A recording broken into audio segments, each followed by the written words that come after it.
예, 할렐루야. 10월 15일 금요일 짱목과 말씀 수다입니다. 이제 금요일인데요. 이번 주일, 내일, 모레 여러분 함께 만날 수 있었으면 좋겠습니다. 특별히 오랫동안 안 나오신 분들은 함께 나오셔서 좀 잠깐이라도 얼굴을 좀 뵈고 가면 좋겠습니다. 제가 뭐 세밀하게 인사를 못하지만 누가 나왔는지 안 나온지 마스크를 써도 제가 잘 알거든요. 어려울 때 함께 나와서 또 인사도 하고 함께 또 은혜도 나누는 그런 시간을 가졌으면 좋겠어요. 자, 오늘 나온 마지막 말씀 1장 9절부터 15절의 말씀인데요. 하나님 말씀을 보시겠습니다. 너희는 여호와께 대하여 무엇을 꾀하느냐? 그가 온전히 멸하시리니 재난이 다시 일어나지 아니하리라. 같이 덤불같이 엉클어졌고 술을 마신 것 같이 취한 그들은 마른 지푸라기같이 모두 탈 것이거늘 여호와께 악을 꾀하는 한 사람이 너희 중에서 나와서 사악한 것을 권하는도다. 여호와께서 이같이 말씀하시기를 그들이 비록 강하고 많을지라도 반드시 멸절을 당하리니 그가 없어지리라. 내가 전에는 너를 괴롭혔으나 다시는 너를 괴롭히지 아니할 것이라. 이제 내게 지은 그의 멍에를 내가 깨뜨리고 내 결박을 끊으리라. 나 여호와가 내게 대하여 명령하였나니 내 이름이 다시는 전파되지 않을 것이라.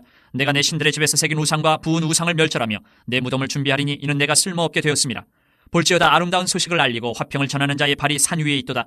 유다야 내 절기를 지키고 내 서원을 갚을지어다. 악인이 진멸되었으니 그가 다시는 내 가운데로 통행하지 아니하리로다 하시니라. 네, 오늘 말씀은 어제와 이어져서 어제 하나님은 니느웨를 완전히 멸하시기로 결정을 하셨습니다. 그리고 이 하나님의 심판은 상상을 초월해서 다시 회복될 수가 없을 거라 라고 하는 것을 아주 분명하게 말씀을 하고 있습니다.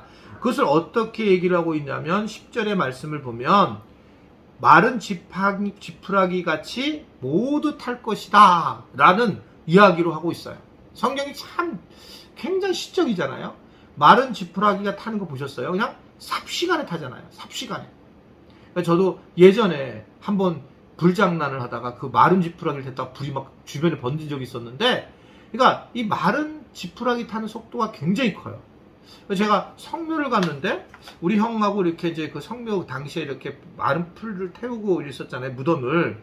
그래갖고 그 앞에서 막 무덤을 불을 태우는데 이게 우리가 둘 다 서울 사람이니까 이걸 잘 못하는 거예요. 저는 위에서 이렇게 이제 불을 이렇게 탁탁 치고 이제 형은 아래에서 불을 켜고 올라왔는데 그냥 바람이 저한테 와고 제가 탁 막았는데 그 막은 게 여기가 여기 지금 보이세요? 요거 여기에 이렇게 불이 얼굴에 확 오는 거예요. 그래서 이걸 딱 막았어요. 그래갖고 여기가 이렇게 탁 탔어요. 그때요. 되게 고생을 했는데 지금 생각하면 이렇게 하면 흉터도 안 날 텐데 그때 고생을 많이 해가지고 그 다음부터 이제 불장난을 하지 않습니다. 물론 뭐 불장난해서 그런 건 아니고 산소를 갖다가 이제 태워야 되기 때문에 그런 일이 있었는데 그때 불의 무서움을 알게 됐어요. 이렇게 삽시간에 태운다는 거다. 이 죄성을 가진 사람을 하나님이 이렇게 태울 거다. 그러면서 니네가 심판을 받을 텐데 왜 그렇게 되는 줄 아느냐? 그 이유를 설명하는 거죠. 결국은 이것은 하나님을 대항해서 악을 도모했기 때문이다 라는 겁니다. 이게 가장 사악한 거예요. 이게 서로 간에 이 악을 꾀어서 같이 더불어 악을 행하는 것, 이것에 대해서 하나님은 가장 싫어하는 죄로 이야기를 하고 있는 겁니다. 그러니까 의도적인 죄 있잖아요. 실수로 지은 죄는 얼마든지 우리는 정말 다 이해를 해줘야 돼요. 실수로 지은 죄가 물론 반복돼서 지을 때는 좀 문제가 있지만 그래도 그런 실수 같은 거는 괜찮은데, 근데 의도적인 죄가 있습니다. 그런 의도적인 죄에 대해서는 정말 못 견디는 거예요. 저도 다른 건 다 참을 수 있는데 의도적인 죄에 대해서는 정말 불러서 얘기하고 싶은 게 있어요. 의도적인 죄들은 확인하고 싶은 거예요. 진짜 의도냐 아니면 우연히 화가 나서 그랬느냐. 지금 그렇게 잘못한 사람에게 제가 불러서 얘기하고 싶어요. 뭐 누가 그런 줄 알고 있어요. 그러니까 예를 들면 그런 거를 그래서 알고 불러서 얘기를 하고 싶은데 그러기를 또 참 어려운 마음이 있는 거죠. 그러니까 의도적으로 말을 막 만드는 사람들이 있다고. 이런 것들은 본인이 지금 뭐 하는지는 몰라요. 하나님이 정말 싫어하는 공동체를 불태워버리는 거죠. 이게 불을 내고 있는 거고 마른 지푸라기처럼 확 번져나가는 건데 내가 무슨 말을 하는지를 모르는 거예요. 참 놀랍죠. 이게 이제 지혜로움이라는 걸 내가 이렇게 나이가 들고 말씀을 만나면서 느낀 것은 지혜와 지혜롭지 못하는 걸 대번에 알 수 있는 게 있어요. 자, 이렇게 생각하시면 돼요. 내가 누군가에게 말을 하잖아요. 이 말이 번져서 다른 말로 낚이게 되면서 그리고 이것이 반드시 그 사람에게 들어가요. 그리고 그 사람은 큰 상처를 받아요. 내가 한 말이 절대 얘기하지 마. 이 말조차까지 들어가요. 이거를 정말 분명하게 알게 되면 정말 입술을 조심하게 돼요.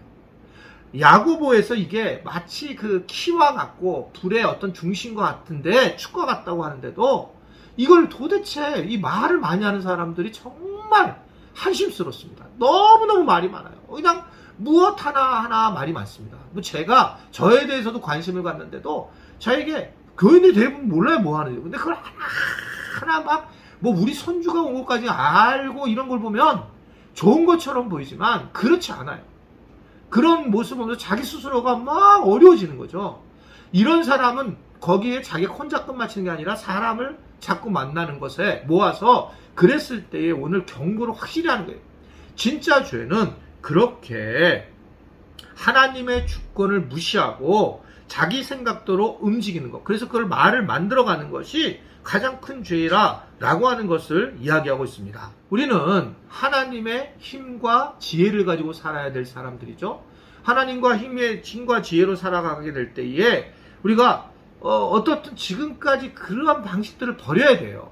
거기서 뭐 예수님을 잠깐 얘기한다고 해서 믿음의 관계가 아니고 진짜 그런 구조를 내려놔서 내가 말을 이렇게 얘기하면 이렇게 넘겨가고 이것도 진실되게 넘어가지 않는구나.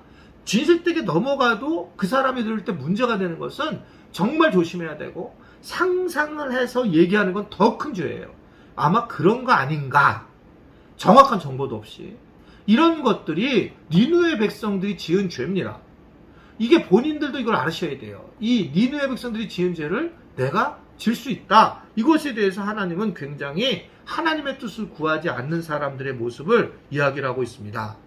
이게 이랬을 때 12절에 보면 하나님이 그들이 강하고 많을지라도 반드시 멸절을 당하리니 그가 없어지리라 라고 이렇게 얘기를 하고 내가 전에는 너를 괴롭혔으나 다시는 너를 괴롭히지 않을 것이다 라고 하면서 완전히 끝내버릴 거라는 거예요. 그만큼 이 죄에 대한 부분을 말씀을 하고 있습니다. 결국 이 부분은 어떤 사람이라도 하나님의 심판 앞에서는 견딜 수 없게 되고 하나님의 철저한 심판은 니느웨의 왕은 죽게 되고 모든 우상은 제거될 거다라는 것을 그 아래 이야기하고 있죠. 14절에 보면 우상은 멸절되고 네 무덤을 준비하리니 내가 쓸모없게 될 것이다 라고 분명하게 말씀을 하고 있습니다. 우리가 교만해서 안 됩니다. 말을 전하는 거 조심해야 되고요. 특별히 말을 만드는 일을 정말 조심해야 되고 그러면서 그것을 우상화시켜서 나가는 것을 조심해야 된다. 그런 건 분명히 우리에게 큰 어려움을 오게 될 것이다. 우리가 예수님을 만나고 나서 예수님 우리에게 자유를 주셨는데 그 자유로움을 스스로 올가매지 마라. 우리가 그 자유로움을 다 같이 누려야 되고 함께 더불어 가야 된다는 것을 말씀을 하고 있습니다. 우리 교회 가치 중에 하나가 뭐냐면 상대방을 있는 그대로 인정하자는 거예요. 여러분 이것은 되게 중요한 건데 그것이 저에게도 속해져요. 목사님을 있는 그대로 저를 장동환 목사로 인정해 주는 거예요. 저는 그렇게 살아왔어요. 그렇게 인정해주고 저도 우리 교회 지체들을 그렇게 인정하는 거예요. 때로는 이것이 내게 못마땅할 수 있고 다를 수도 있고 방법론을 몰 수도 있지만 그러나 실수할 수도 있는데 그런 게 의도적이 아니라면 용서해 줘야 된다. 가족들 관계 속에도 마찬가지입니다.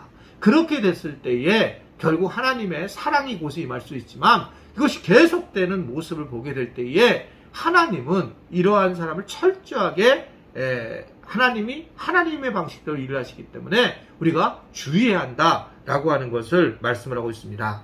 예수님은 우리에게 평강을 주러 온 건데 이 하나님이 이 니느웨 사람들한테 한 행동을 넘어서서 이제 예수님은 우리에게 그 모든 것을 이기게 하셨는데 우리가 다시 그 예수님을 믿으면서 죄를 얽매인 죄를 짓지 말아야 한다라고 하는 것을 알아야 합니다. 아무쪼록 참된 자유를 자기도 누리면서 다른 사람에게도 자유를 주면서 하나님의 자유를 누리면서 또한 반대로 하나님의 심판 앞에서 벗어날 수 있는 우리 모든 지체들이 될 수 있게 되기를 바랍니다. 오늘 하루도 주님 안에서 평강을 누릴 수 있는 그런 귀한 하루가 될 수 있기를 주님의 이름으로 축원해 드립니다. 기도하겠습니다. 하나님 아버지, 오늘도 우리 지체들이 말씀으로 하루를 시작하게 하시고 하루를 마감하게 하시니 감사합니다. 말씀을 들을 때에 성령님의 인도하심을 받게 하시고 자기에게 온 말씀을 회개로 받아들일 수 있는 우리 모두가 되도록 도와주시옵소서. 그렇게 주님께서 말씀하시는 것에 잘 반응하는 우리 모든 지체들이 될 수 있게 되기를 바라며 예수님의 이름으로 기도드리옵나이다. 아멘.